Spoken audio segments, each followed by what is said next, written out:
বিসমিল্লাহির রহমানির রহিম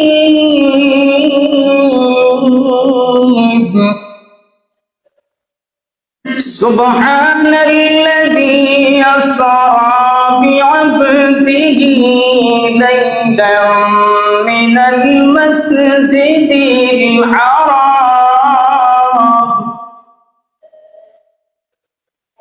আল্লাহ বলেন সুবহানাল্লাযী। সুবহান শব্দের অর্থ হলো পবিত্র, ওই সত্তা পবিত্র। ওই সত্তা বলতে একমাত্র আল্লাহকে বোঝায়।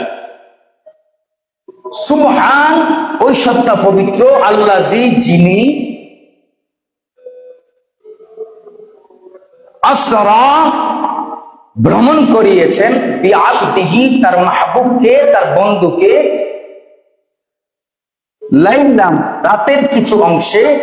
লাইলুন শব্দের অর্থ রাত, আব্দুন শব্দের অর্থ হলো বান্দা।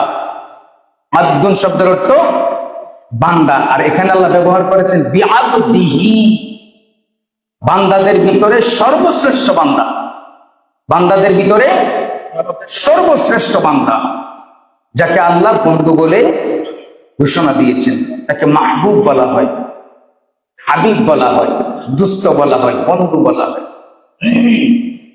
তারপর আল্লাহ বলে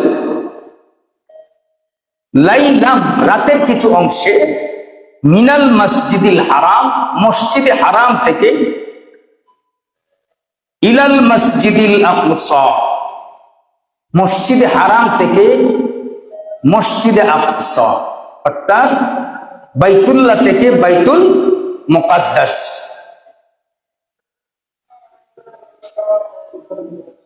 ইলাল মসজিদিল আকসা মসজিদে আকসা বাইতুল মুকাদ্দাস পর্যন্ত ভ্রমণ করিয়েছেন। এই বাইতুল মুকাদ্দাস পর্যন্ত কথাটা সরাসরি কোরআনের মধ্যে আসছে, সরাসরি কোরআনের সূরা বনী ইসরাঈল প্রথম আয়াতে আসছে। আল্লাযী যিনি বারাকনা হাওলাহু, বারাকনা হাওলাহু যার চতুর্দিকে, বারাকনা বরকত দান করেছেন। সুবহানাল্লাহ। লিনুরিয়াহু মিন আয়াতিনা,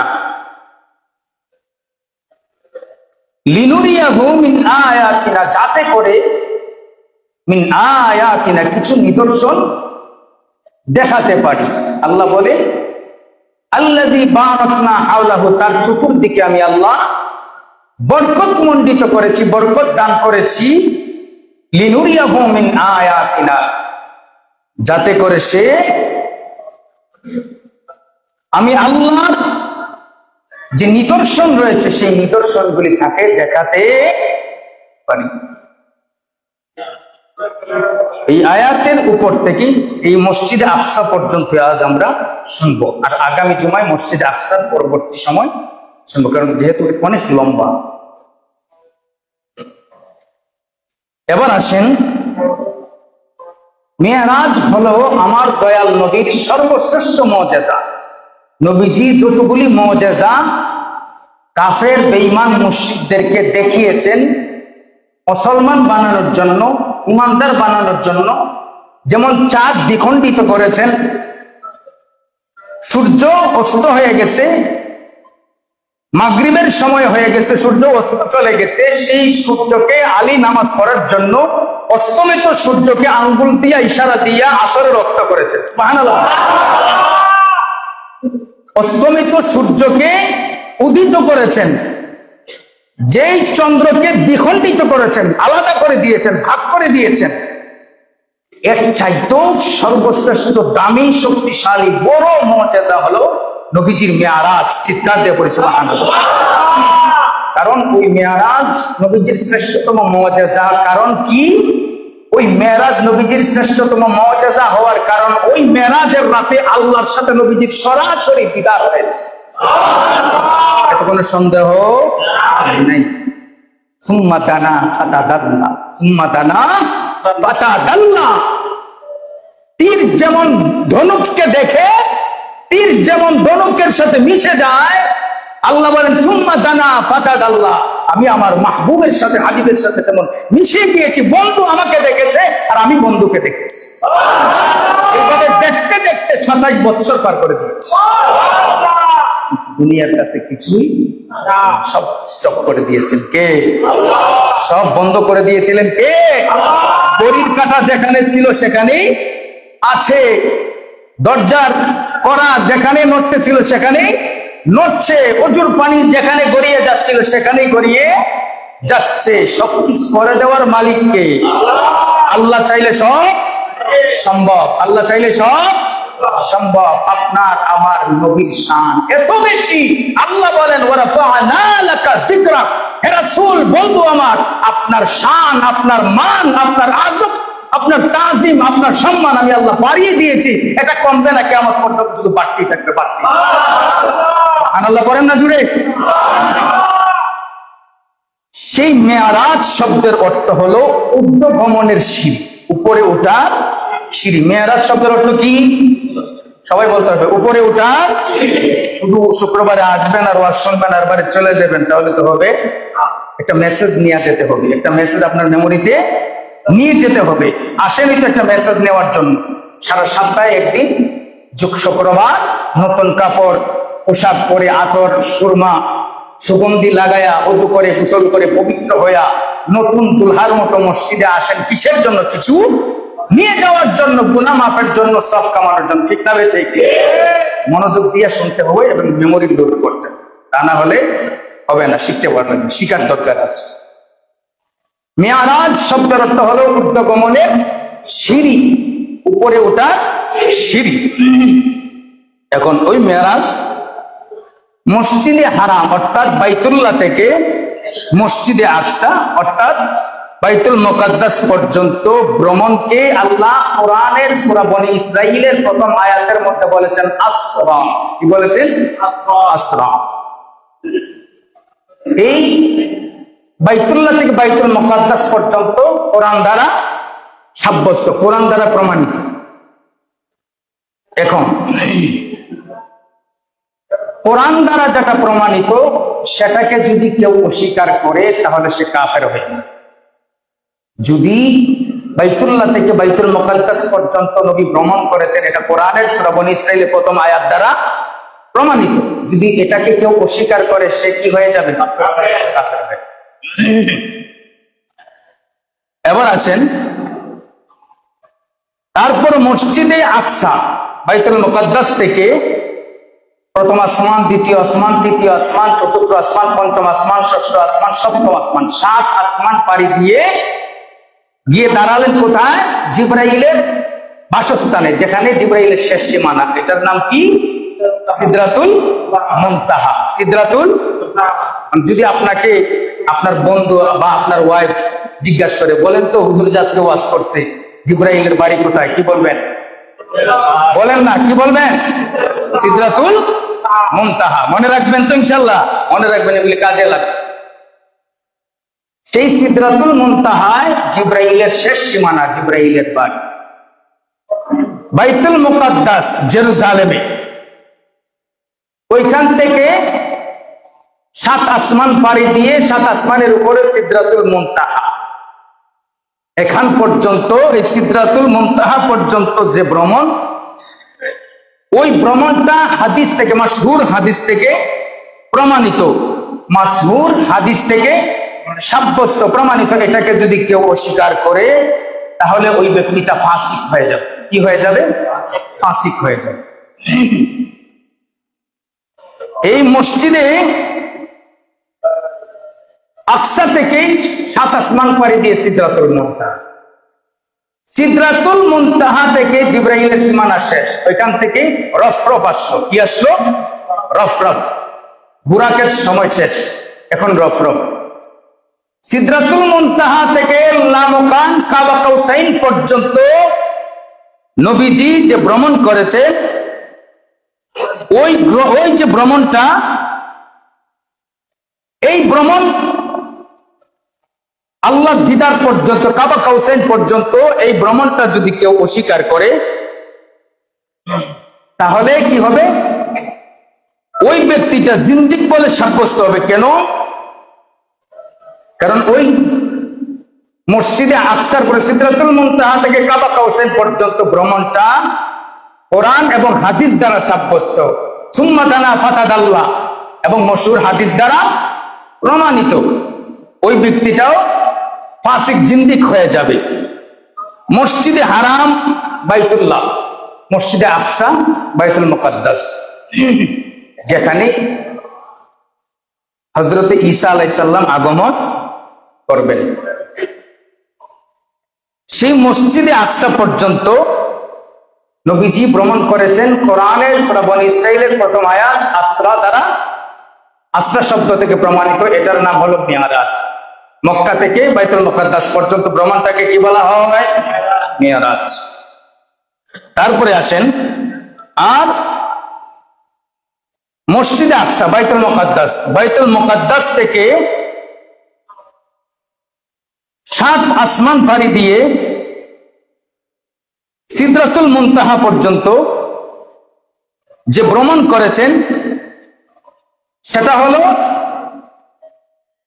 মিরাজ, অর্থাৎ একটা কোরআন দ্বারা সাব্যস্ত আসরা, সেটা বাইতুল্লাহ থেকে বাইতুল মুকাদ্দাস, আর যেটা মশহুর হাদিস দ্বারা সাব্যস্ত বাইতুল মুকাদ্দাস থেকে সিদরাতুল মুনতাহা, ওইটার নাম হলো মিরাজ। আর বাইতুল মুকাদ্দাস থেকে সিদরাতুল মুনতাহার পর থেকে লামকান, লামকান কাবা কাউসাইন পর্যন্ত ভ্রমণটাকে বলা হয় ইসরা। বলা হয় ইসরা। 1 নাম্বার আসরা বা মিরাজ কেউ বলেছেন। 2 নাম্বার বাইতুল মুকাদ্দাস থেকে সিদরাতুল মুনতাহা, এটাকে বলা হয় মিরাজ। এবং সিদরাতুল মুনতাহা থেকে লামকান কাবা কাউসাইন পর্যন্ত ভ্রমণটাকে বলা হয় ইরাজ। কি বলা হয়? ইরাজ। এই 3টা স্টপ রয়েছে, 3টা সিস্টেম রয়েছে, 3টা জায়গা রয়েছে। 3টা থেকে আমরা আজ জানবো আজকে কোথায় থেকে নবীজি কোথায় ভ্রমণ করেছে।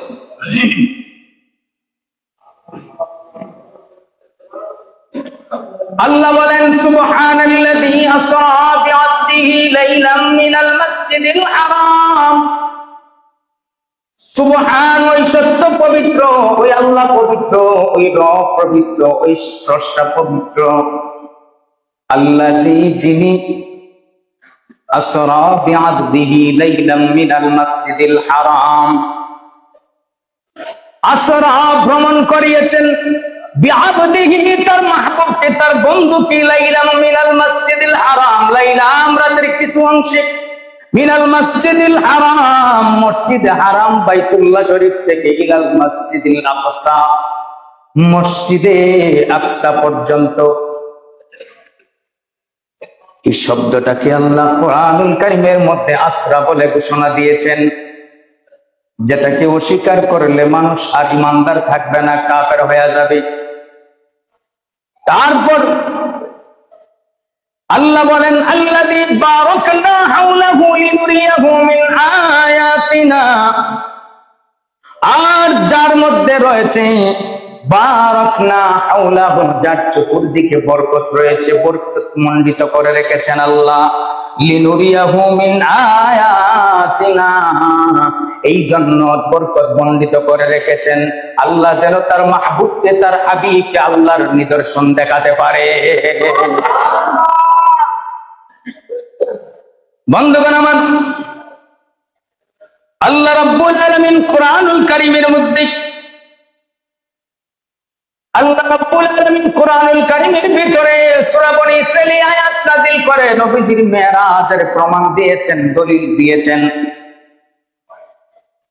বুখারী শরীফের হাদিস 2য় খণ্ডের 686 নম্বর পৃষ্ঠার মধ্যে হাদিসটা রয়েছে।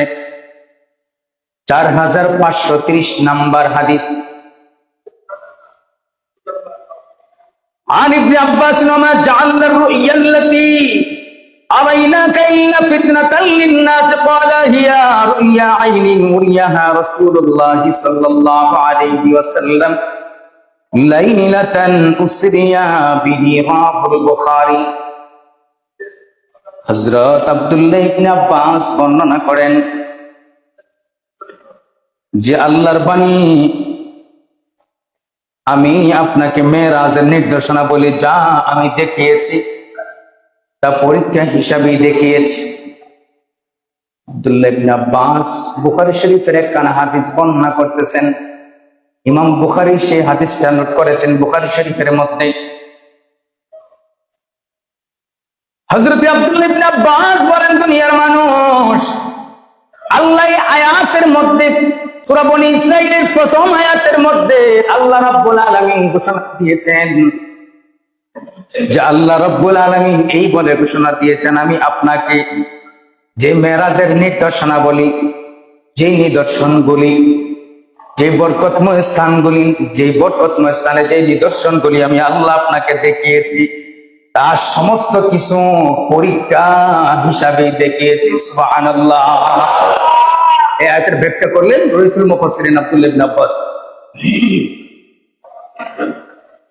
এবার আব্দুল্লাহ ইবনে আব্বাস বলেন, আর পরীক্ষা হয় জাগ্রত অবস্থায় নাকি ঘুমন্ত অবস্থায়?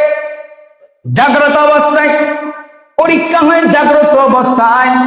নবীজি জাগ্রত অবস্থায় মেরাজের মধ্যে গিয়েছেন, আল্লাহর নিদর্শনগুলি দেখেছেন। এবার আব্দুল্লাহ ইবনে আব্বাস বলেন, ইয়া রুইয়া আইনিন উরিয়াহা রাসূলুল্লাহ সাল্লাল্লাহু আলাইহি ওয়াসাল্লাম। নবীর সাহাবী, শ্রেষ্ঠতম মুফাসসির, রাইসুল মুফাসসিরিন যাকে বলা হয়, নবীর মুফাসসির আব্দুল্লাহ ইবনে আব্বাস, নবীর চাচাতো ভাই, কোরআনের প্রথম মুফাসসির, কোরআনের প্রথম মুফাসসির আব্দুল্লাহ ইবনে আব্বাস, তিনি বলতেছেন, রুইয়া আইনিন উরিয়াহা রাসূলুল্লাহ সাল্লাল্লাহু আলাইহি ওয়াসাল্লাম। তিনি বলতেছেন, সূরা বনী ইসরাঈলের প্রথম আয়াত থেকে প্রমাণ হয়ে যায় আল্লাহ রাব্বুল আলামিন তার বন্ধুকে জাগ্রত অবস্থায়, জাগ্রত অবস্থায়, জাগ্রত অবস্থায় চর্মচৌকে চাক্ষুষ ভাবে দেখিয়েছেন। সুবহানাল্লাহ। সন্দেহ করার কোনো অবকাশ নেই। তারপরও যদি কেউ অস্বীকার করে, সন্দেহ করে, সে ঈমান আর নিয়ে থাকতে পারবে? বন্ধুগণ আমার, এবার আল্লাহ রাব্বুল আলামিনের হাবিব সাল্লাল্লাহু আলাইহি ওয়াসাল্লাম বলেন যে আল্লাহ রাব্বুল আলামিন আমাকে, আল্লাহ রাব্বুল আলামিনের কুদরতের যা মানুষের জ্ঞানের বাইরে, ওই জ্ঞানের বাইরে এমন কিছু আছে যা মক্কা থেকে বাইতুল মুকাদ্দাস পর্যন্ত আমার আল্লাহ আমাকে রাত্রে ভ্রমণ করেছেন। সেই ভ্রমণটা আমার সশরীরে জাগ্রত অবস্থায় হয়েছে। বন্ধুগণ আমার, এবার আমরা যদি কেউ বলে আমি আজকে রাতের ভিতরে আমেরিকা গিয়েছি, ওইখানে আমেরিকার যা কিছু আছে সব কিছু দেখেছি, আবার রাতের ভিতরে চলে আসছি, অবাক লাগবে কি লাগবে না? ওটা যাইতেই তো কমপক্ষে 12 থেকে 14 ঘন্টা দরকার, ঠিক না? তুমি গেলাই কখন আর আসলাই কখন, আবার এত কিছু দেখলাই কিভাবে? একটা ভ্রমণের জন্য মানুষ প্রশ্ন করতে পারে। এই মানুষের প্রশ্ন, মানুষের সন্দেহগুলি দূর করার জন্য আল্লাহ কোরআনুল কারীমের সূরা বনী ইসরাঈলের প্রথম আয়াত নাযিল করে সমস্ত প্রমাণগুলি উল্লেখ করে আল্লাহ রাব্বুল আলামিন মানুষের ভিতরের সমস্ত সন্দেহগুলি দূর করে দিয়েছেন। কেউ যদি ভ্রমণ করে, এটার ভিতরে কিছু প্রশ্ন থাকে যে আপনি যে ভ্রমণ করেছেন, এক রাতের ভিতরে আমেরিকায় গেলেন, এত কিছু দেখলেন, আবার আসলেন, আপনি যে ভ্রমণ করেছেন, 1 নাম্বার প্রশ্ন, ভ্রমণটা কে করিয়েছে? 2 নাম্বার, ভ্রমণ কে করেছেন? 3 নাম্বার, ভ্রমণ কোথায় থেকে কোথায় পর্যন্ত করেছেন? 4 নাম্বার, কোথায় পর্যন্ত ভ্রমণ করলেন?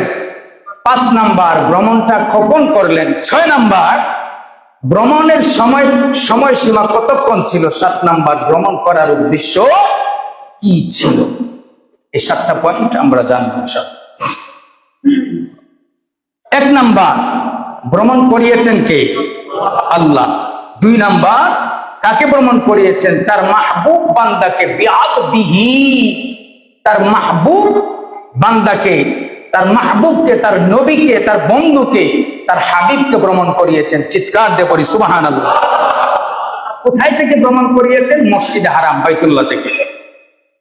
4 নাম্বার, কোথায় পর্যন্ত ভ্রমণ করলেন? মসজিদে আকসা পর্যন্ত। কোন সময়ে? রাতের সামান্য অংশে, লাইলাম, রাতের কিছু অংশে। তারপরে কিসের জন্য ভ্রমণ করলেন? আল্লাহর কিছু নিদর্শন। আকসাল্লাযী বারাকনা হাওলাহু লিনুরিয়াহু মিন আয়াতিনা, আল্লাহর কিছু নিদর্শন। লিনুরিয়াহু মিন আয়াতিনা, যেখানে চতুর্দিকে শুধু বরকত আর বরকত। আল্লাহ তার নিদর্শন দেখানোর জন্য তার হাবিবকে ভ্রমণ করিয়েছে। বন্ধুগণ আমার, এই বিষয়গুলি ভ্রমণের মধ্যে উল্লেখ থাকে, কিন্তু আমরা অনেকে জানি বা অনেকে বলি নবীজির চাচাতো বোন উম্মে হানির ঘর থেকে নবীজি ভ্রমণ করেছে। ঠিক না বেঠিক? এটা একটা হাদিস দ্বারা প্রমাণিত, এটা হাদিস থেকে প্রমাণিত, কিন্তু কোরআনে ডাইরেক্ট বাইতুল্লাহর কথা উল্লেখ করা হয়েছে। কারণ নবীজি বাইতুল্লাহর কাছে এসে ওযু করেছে, বাইতুল্লাহর কাছে এসে ওযু করেছিলেন, 2 রাকাত নামাজ পড়েছেন। এখান থেকে নবীজি রওনা দিলেন বুরাকের মধ্যে। এবার হাদিস থেকে প্রমাণ হয়ে যাবে যদি উম্মে হানির ঘর থেকে ভ্রমণ করেন,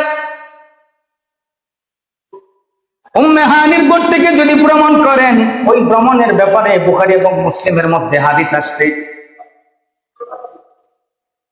আল্লাহ রাব্বুল আলামিনের হাবিব সাল্লাল্লাহু আলাইহি ওয়াসাল্লাম এবং ইমাম নাসাই এবং তাবরানী তাদের মতে আবু তালিবের ঘর উম্মে হানির ঘর থেকে নবীজি ভ্রমণ করেছেন। অসংখ্য মুফাসসিরিনে কেরামগণ এই ভ্রমণ পর্যন্ত ভ্রমণ দিয়েছেন। যেমন মুহাদ্দিস আব্দুল হক মুহাদ্দিস দেহলভী রাহমাতুল্লাহ আলাইহি তার মাদারিজুন নবুওয়াত এই কিতাবের মধ্যে প্রথম খণ্ডের মধ্যে নবীজির মেরাজ সংক্রান্ত কোথা থেকে ভ্রমণ করেছেন সেই কথা উল্লেখ করেছেন। আবার নবীজি ভ্রমণ জিবরাইল আসলেন উম্মে হানির ঘরে, নবীজির চাচা আবু তালিবের মেয়ে উম্মে হানি তার ঘরে, জিবরাইল আসলেন, নবীজি ভ্রমণ করবেন, দাওয়াত নিয়ে আসলেন।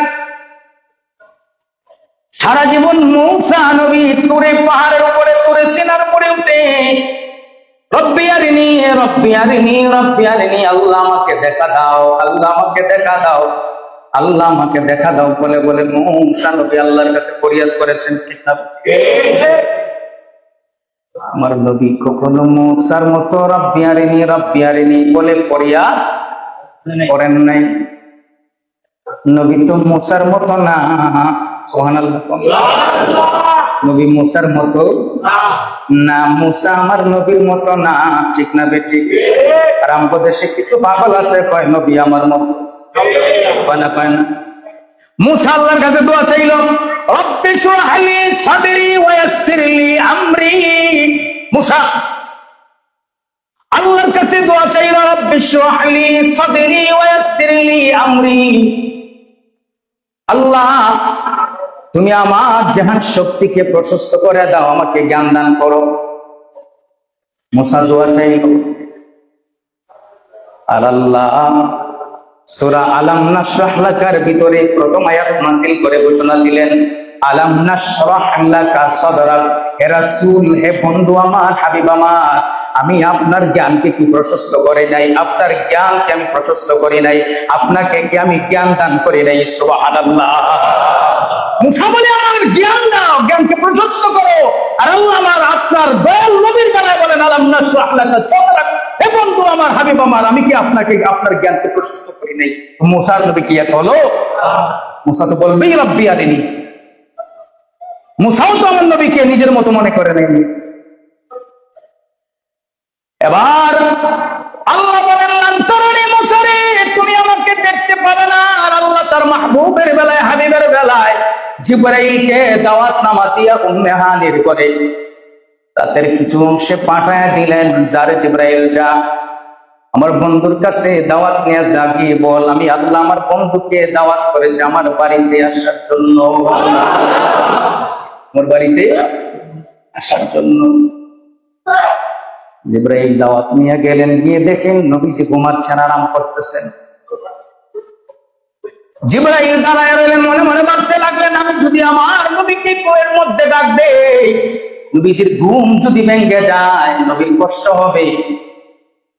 নবীর সাথে যদি বেয়াদবি হয়ে যায়, তাহলে আমি জিবরাইল ধ্বংস হয়ে যাব। জিবরাইল নবীকে ডাক দিবেন, বেয়াদবি মনে করলেন, যদি নবীর কষ্ট হয় কি করবেন চিন্তা করলেন।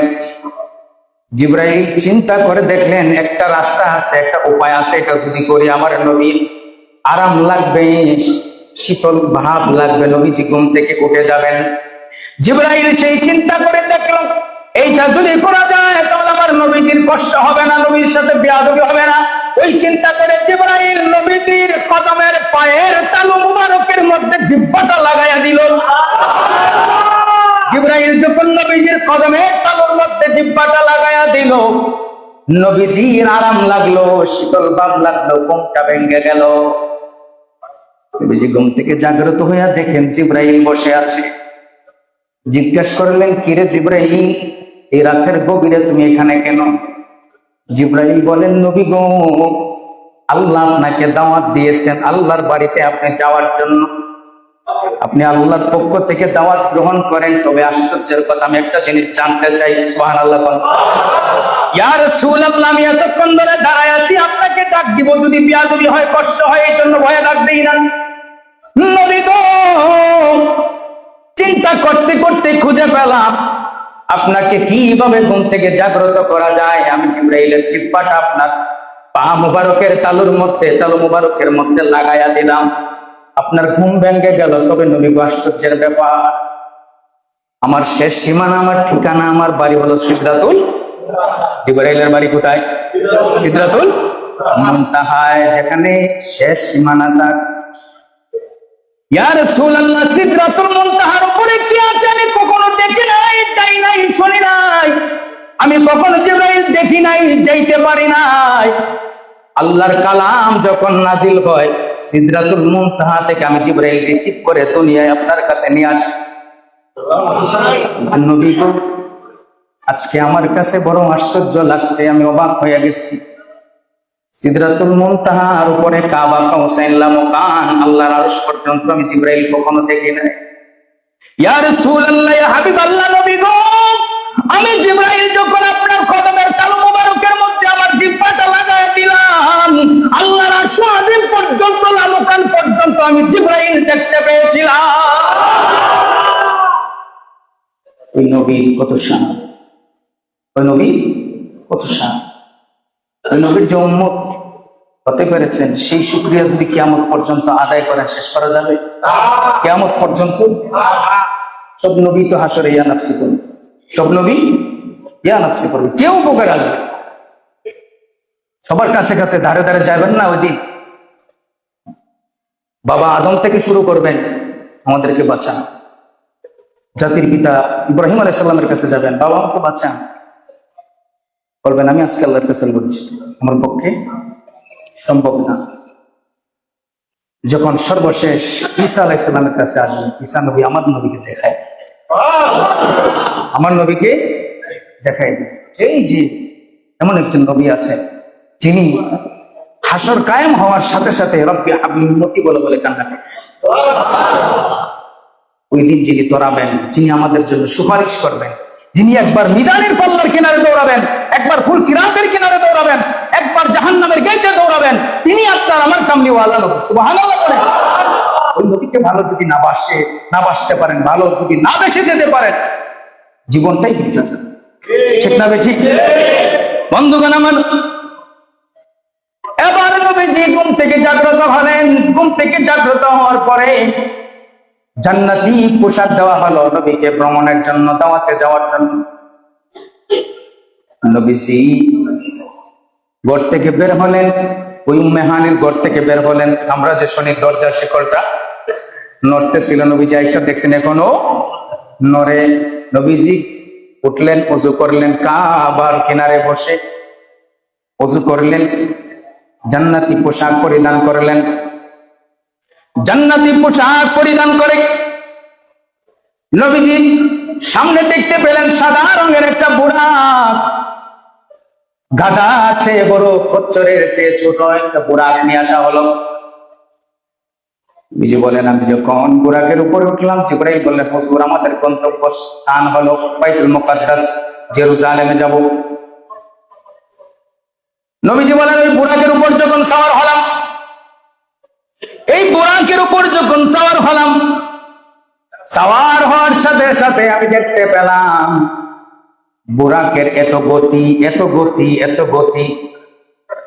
বুরাক এক কদম থেকে আরেক কদমের দূরত্ব হলো, আর বুরাকের চৌকের দৃষ্টি সীমানা যতদূর পর্যন্ত যায়।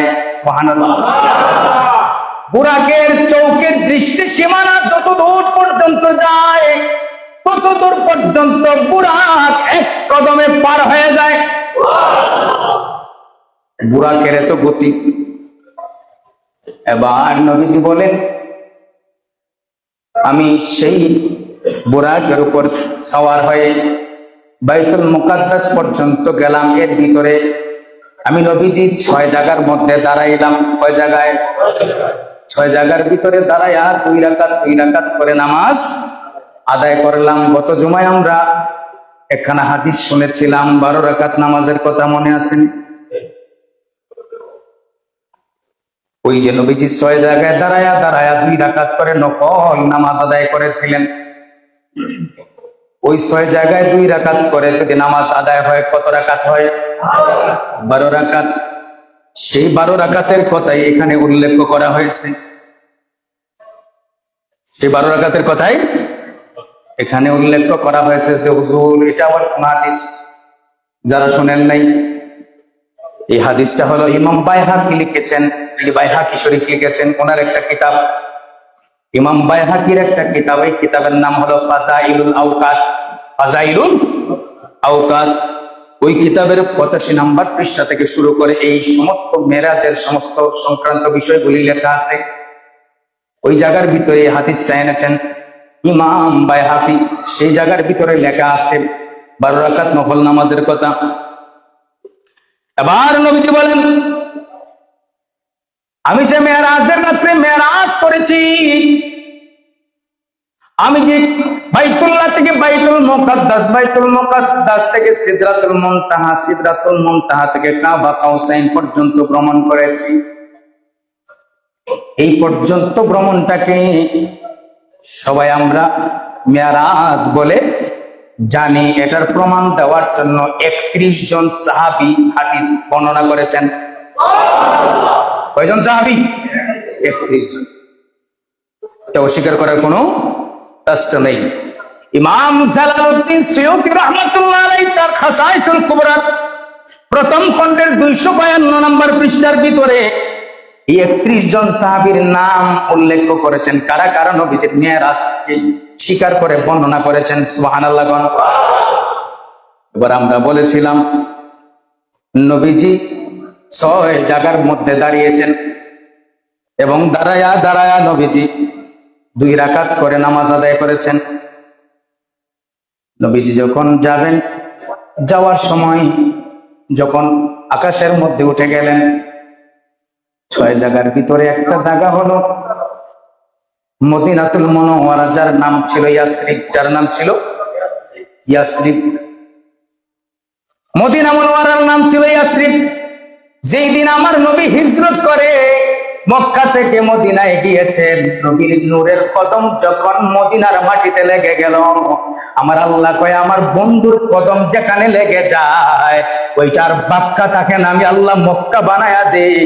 আমার বন্ধুর কদম মদিনায় লেগে গেছে, আমি আল্লাহ ইয়াসরিব নামটা পাল্টায়া মদিনার শহর শান্তির শহর বানায়া দিলাম। পৃথিবীর যে প্রান্তে যান না কেন, সৌদি আরবের যে কোনো প্রান্তে যান, মদিনার মতো শান্তি আর কোথাও লাগবে? যারা গিয়েছেন তাদেরকে জিজ্ঞাসা করো, মদিনার মতো শান্তি আর কোথাও নাই। এই জন্যই তো নবী বলেছেন দাজ্জাল ঢুকতে পারবে না। পৃথিবীর সমস্ত জায়গায় দাজ্জাল যাবে, কিন্তু মদিনায় যেতে পারবে না। এখানে রহমতের নবী ঘুমাচ্ছে। সুবহানাল্লাহ।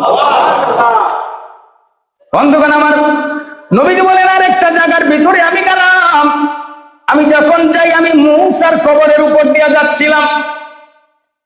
আমি যখন মুসার কবরের উপর দিয়া যাচ্ছিলাম, তাকায় দেখি মুসা তার কবরের মধ্যে নামাজ পড়ে। কি করে? নামাজ পড়ে। সমস্ত নবীরা মাসুম, সমস্ত নবী রাসূলগণ জিন্দা, সমস্ত নবী রাসূলগণ জিন্দা। আল আহইয়াউ ফি কুবুরিহিম, তারা তাদের কবরের ভিতরে জিন্দা। বন্ধুগণ আমার, নবী বলেন আমি দেখলাম মুসা কবরের উপরে দাঁড়ায়া দাঁড়ায়া নামাজ পড়তেছে। মুসাকে দেখে গেলাম কবরের উপর নামাজ পড়ে। আবার আর একটা জায়গার ভিতরে গিয়ে দাঁড়াইলাম যেখানে ঈসা নবীর জন্ম হয়েছে। সুবহানাল্লাহ। এইভাবে 6টা জায়গায় দাঁড়াইয়া আমি নবী যখন বাইতুল মুকাদ্দাস পর্যন্ত গেলাম, বাইতুল মুকাদ্দাসের মধ্যে গিয়া যখন দেখলাম 1 লক্ষ মতান্তরে 2,24,000, 1 লক্ষ মতান্তরে 2,24,000 নবী রাসূল বাইতুল মুকাদ্দাসের ভিতরে আমি নবীকে স্বাগতম জানানোর জন্য, সালাম দেওয়ার জন্য দাঁড়ায় আছে। চর্মচোখে, বাস্তবে, স্বপ্নে নয়, ঘুমে নয়, বাস্তবে, কোরআন দ্বারা প্রমাণিত, অস্বীকার করার কোন লাইন নাই। নবী বলেন একটু আগে দেখলাম মুসা তার কবরের মধ্যে দাঁড়ায় দাঁড়ায় নামাজ পড়ে। আমি যখন বাইতুল মুকাদ্দাসের মধ্যে আসলাম, ঈসা যখন দেখলাম 1 লক্ষ মতান্তরে 2,24,000 নবী রাসূল দাঁড়ায়া আমাকে আহলান সাহলান সুস্বাগতম জানাইতাছে। আমি দেখলাম তাদের ভিতরে মুসাও দাঁড়ায় আছে। কয় জায়গায়?